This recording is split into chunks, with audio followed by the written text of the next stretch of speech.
Matchbox 20, Yourself or Someone Like You, came out in 1996.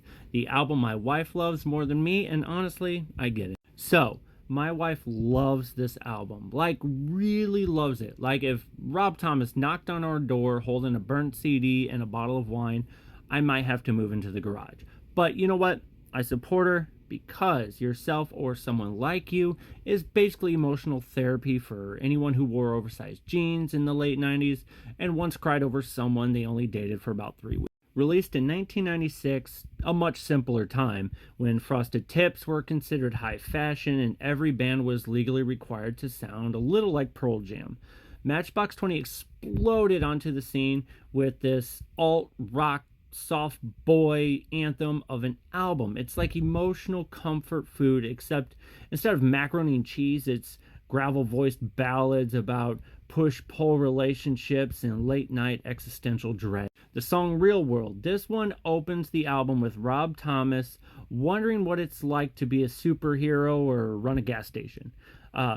Big early signs that this man had thoughts and feelings. It's like someone read their live journal out loud over crunchy guitar riffs and somehow it slapped. The song Push, oh boy, the most iconic breakup, makeup, confused feeling song ever. When my wife hears this one, she belts it out like she's going through 3 relationships at once. It's the kind of song that makes you shout, I want to push you around, but like in a healing way. A power move for the emotional 3 a.m., aka the national anthem of my marriage. My wife could be dead asleep at 2:59 and still wake up exactly on cue to sing this with tears in her eyes and a hairbrush microphone. It's tender, dramatic, and spontaneously specific. Why is it 3 a.m.? Why is your mother sick? Why does this song still hit like a freight train full of scented candles? The song Damn. Now this is a deep cut for ones who overthink everything, which is perfect for my wife. It's got that I shouldn't still be thinking about this, but I am, and also now I've spiraled text 3 people about it. It's that kind of vibe. It's mid-tempo, sulky, and way too relatable for anyone who's ever stood in the shower replaying arguments over from 2009. My wife once said, this one's underrated, and you know what? She's right, again. The song Back to Good. This is the song you play after sending a long text with ...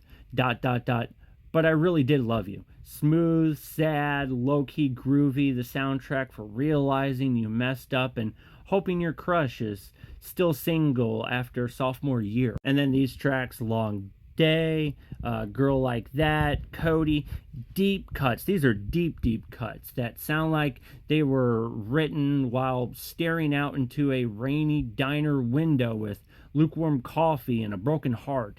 Every one of them could be the closing track of a very dramatic episode of Dawson's Creek, and that's a compliment. All right, let's get with the band.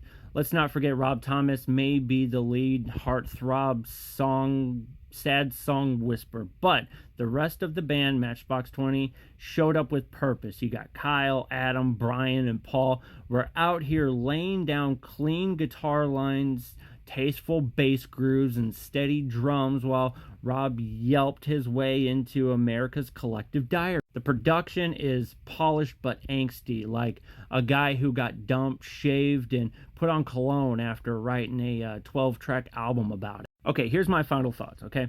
Look, this isn't just an album. It's a vibe, a warm flannel blanket of emotion, a mixtape from a guy who definitely cried while burning it.